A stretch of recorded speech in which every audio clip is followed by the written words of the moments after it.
Bulchiinsi magaalaa Adaamaa gama qorannoo raawwii hojii kurmaana sadaffaa mootummaa paartii gaggeesse. Gama qorannoo raawwii hojii mootummaa paartii badhaadhina kurmaana sadaffaa bara 2016 gaggeeffame irratti kantiibaa bulchiinsa magaalaa Adaamaa Obbo Haayiluu Jaldee, itti gaafatamaan paartii badhaadhina magaalaa Adaamaa Obbo Ashannaa fi Ajjamaa hooggansi magaalichaa irratti hirmaataniiru. Itti gaafatamaan waajjira paartii badhaadhina magaalaa Adaamaa Obbo Ashannaa fi Ajjamaa akka jedhanitti gama qorannoo hojii kurmaana sadaffaa gaggeeffame keessatti hojiileen gurguddoo hojjetaman olaanaa ta'us garuu hooggansi tokko akkaataa irraa eeggamu bahuu dhabu, hojimaata badaa ittisuu dhabu, alseerummaa ittisuu dhabuu fi biroo balaa sirnaa waan ta'eef ammaan booda gurmaa'insa paartii fi mootummaa cimsuun hooggansaa fi hojjettoota mootummaatti itti gaafatamummaa gochaa deemuu murteessaa ta'uu ibsan. Hojii paartii fi hojii mootummaa keessumaa kurmaana sadaffaa keessatti maal karoorsine, maal raawwanne, guyyaa 80 karoorfannee jirra. Innis peesii maaliitiin deemaa jira, sadarkaa aanaatti, sadarkaa kutaa magaalaatti, sadarkaa magaalaatti kan jedhu kan yaada wal fakkaataa qabannees kurmaana sadaffaa cimina keenya sirriitti beekne, hanqina keenya sirriitti ilaallee barbaachisummaan isaa hojiiwwan gurguddoo kurmaana sadaffaa keessatti yaa hojjennu jennee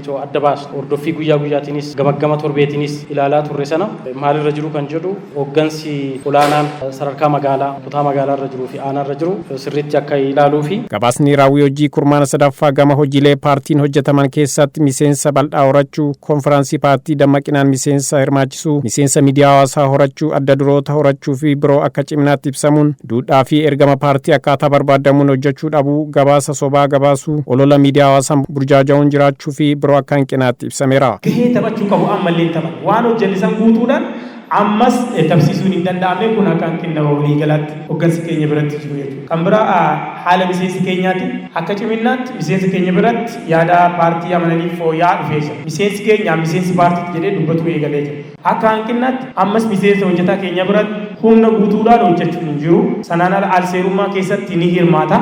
Miseensi keenya hojjetaa mootummaa rakkoo keenya tajaajila natu fura jedhanii hojjechuu dhabuunis jira. Gabaasa raawwii hojii seektaroota mootummaa kurmaana sadaffaa hojjetaman keessatti gama karoora baafachuun raawwachuuf yaalu, hojiilee inisheetivoota misooma garaagaraa irratti hirmaachuun bu'a qabeessa gochuu, aadaa qusannaa cimsuu, piroojeektoota misoomaa hojjechuun tajaajilaaf oolchuu, tajaajila lammummaa, deeggarsa hidha haaromsa Itoophiyaatiif gumaachuu, industirii godoo, gabaasa sanbataa kennaa tajaajila manneen hojii keessatti ammayyeessuu fi biroo akka ciminaatti ka'eera. Hooggansi gama kanarratti hirmaatan tokko akka jedhanitti hojiilee gama dinagdee, siyaasa, hawaasummaa, nageenya, inisheetivoota misoomaa, alseerummaa jiran to'achuu fi biroo hawaasa waliin qindaa'uun hojjetameen bu'aaleen gurguddoo argamus hanqinoota jiran galtee kurmaana itti aanu kan taasifatan ta'uu ibsaniiru. Alseerummaa sadarkaa aanaatti jiru fi akkasuma sadarkaa zoonitti jiru eeruu fidanii alseerummaa baay'ee to'achuu dandeenye jira. Kanaanis wal qabatee keessattuu kontiroobaandii wajjin wal qabatee torbe madabarsine kana keessatti kontiroobaandii baay'ee to'anneerra jechuudha akka kutaa magaalaa keenyatti. Kanaanis mallaqaanis yoo tilmaamamu kan guyyaa jalqabaa to'anne naannoo miliyoona 18 kan ta'u, naannoo miliyoona 18 kan ta'uu fi kan guyyaa 12tti illee to'anne almost tilmaamni isaa gumrukii irraan baane waan ta'eef kun eeruu ummataatiin kan dhufe jechuudha. Waliigalteerra waan geenyeef ummanni eeruu fidee alseerummaa aanaa isaa keessa jiruu fi naannoo isaa keessa jiru akka qulqulleessuu danda'u godhameeti kan jiru jechuudha. Hojjetaan naannoo mana hojii keenya jirus sadarkaa naannoo jirus garaagarummaa yaadaa ture gara tokkotti dhufee hojii tokko wal faana hojjetaa kan jiru ta'uu isaati.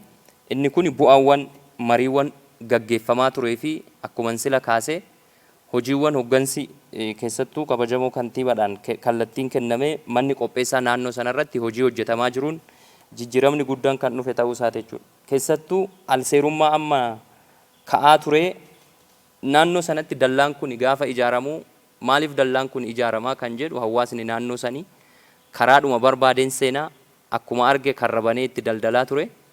Alseerummaan daldala naannoo sana jirus babal'aa ture. Geejjibamsamaa irrattis imaltoota irrattis rakkoon ture hamaa ture. Isa sana deeggarsi naannoo kutaa magaalaa Luugotti taasifames baay'ee olaanaadha. Qindoomina isaan faanaan hojjetaa turreen dallaan suni dalleeffamee xumuramee jira. Ammas alseerummaan naannoo sana jiru hin xumuramne keessa isaatti sharaa ijaaruun waan garaagaraa gochuun hin mul'ata.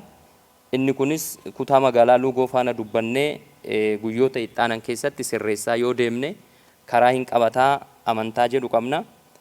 Kanaan alatti akka mana hojii keenyatti hojiiwwan gurguddoon mana hojii keenya keessa jiranii keessattuu siistamoota bocamanii mana hojii keenyaafis kennaman hordofnee akkamitti hojiirra oolchaa jirraa kan jedhu ciminni jiru maalinni hanqinoonni jiranis maalinni kan jedhu kurmaana kana keessattis ilaalleerra hojiiwwan keenya amma jiru kana keessattuu siistamoonni kun bu'aa gurguddaadha kan buusaa jiranii. Innumti CMS-dhaan amma adabbiin nageenya tiraafikaa paadirraa garasitti dhufe sun jijjiirama guddaa kan fidee fi galii keenya irrattis daballii agarsiisaa kan jiru ta'uu isaati. Kantiibaan bulchiinsa magaalaa Adaamaa obbo Haayiluu Jaldee kallattii hojii kennaniin akka jedhanitti harcaatii hojii karoora raawwii guyyoota 80 fi kurmaana sadaffaa keessatti raawwataman akkaataa qulqullina, ariitii baay'inaa fi itti fufiinsa hawaasaa mirkaneessuu danda'uun ta'uu akka qabu ibsaniiru. Ciminni tokkoffaan hundi hojii isaa injifachuuf yaaliin godhu homaan jedhuu jennee qabachuu dandeenya. Seektaratti waliif fakkaatu, namaa namatti waliif fakkaatu. Akka waliigalaatti garuu karoora guyyaa 80 fudhate isa injifachuudhaaf mallattoon jiru jajjabeessaa ta'uusaa yoo laalle,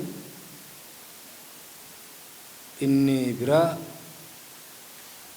hojiiwwan baay'ees manneen hojii muraasan gara xumuraa deemuun isaa, inisheetifootaan ijaarsan gara xumuraa deemee jira. Iddoon duubatti hafne galchuudhaanii isa immoo deebifnee kan laallu ta'a yoo laaluu dandeenya. Ciminaatti dhimma qabachuu dandeenyudha. Inni sadaffaan humna waloo sochoosuudhaan nageenya magaalichaa eeguuf yaaliin torbee kana taasifame, ji'a kana keessa taasifame haamilee guddaa ta'eera. Eebba gaachana sirnaa olaalle, leenjii milishaa olaalle, sochii qaamoleen nageenyaa qindoomina uumuun tibba kana taasisaa turre yoo laalle gaariidhaa jennee ilaaluu dandeenya. Isa kana achi siqsuudha gara ji'a 2-3. So dura goonee hagam hojiin keenya biroo akka saffisu laaluun danda'ama jechuudha. Karaa biraatiin hojiiwwan muraasa deebii liqiis dhimmoota muraasa lallaalles wannoonni qaqqabnu jiraachuu dandeenya. Gamaggama qorannaa kurmaana sadaffaa taasifame keessatti dhimmoota rakkoolee fi hanqinoota jiran abbaatti gochaa deemuun dirqama ta'uu ibsuun paartii badhaadhinaa faayidaa uummataaf dhaabbachuun gara badhaadhina maatiitti ceessuuf hooggansi sadarkaa magaalaa hanga aanaatti jiru jijjiirama qabatamaa fiduuf cimee hojjechuun murteessaa ta'uu ibsaniiru. Akka hanqinaatti tokkoffaan dubbii kana yoo sirreessine malee kufaatii guddaatti nu geessaa jiru. Seektaroonni walqixa socho'uu dhabuun, seektarri seektara isaa gadii sochoosuu dhabuun ammallee seektarri rarra'ee jira. Seektarri seektara isaa sochoosuu qofaa miti. Seektarri hojii isaa aana irratti waan hojjetamu hin beekne jira. Yookiin waajjira bulchaatiif yookiin paartiif kennee hojii fudhatu akkasumatti qilleensarra jiraatu jira jechuudha. Warri kun caasaa qabaa, warri caasaa qabu caasaa isaa sochoosaan jiru. Warri caasaa hin qabne immoo hojii isaa gadi buusee pilaatfoormii jiruun ol deebisaan jiru. Maal walitti qabaa jiraan jedhu yeroo tokko gaafii natti ta'aa jira jechuudha. Manneen hojii muraasni waan lachuu jira jechuudha. Warri caasaa qabus lakkaa'ee kennee mana hojii isaa sochoosaan jiru waliif fakkaatu. Warri caasaa hin qabnes pilaatfoormii jiru fayyadamanii hojii gadi kennanii yoo fidan argaa hin jirru jechuudha. Gaafii waajjira paartiitti dhiyaatu agarre. Gaafii waajjira kan koree qindeessitu yoo laallu gaafiin seektarootaa hin jiru jechuudha. Nuti isaan gaafata malee hin gaafatanii jechuudha. Akka hojiin isaanii injifatu, akka hojiin isaanii fuulduratti kaatu dhiibban godhan laafadha jechuudha. Kuni maalifii kan jedhu xiinxaluun barbaachisaa ta'a jechuudha. Maalifii hojiin qilleensarraa waraabnu hin jiru. Pilaatfoormii fi hojimaatan garuu immoo seektaroonni walqixa socho'uu dhabuun rakkoo sirreeffachuu qabnudha jechuudha.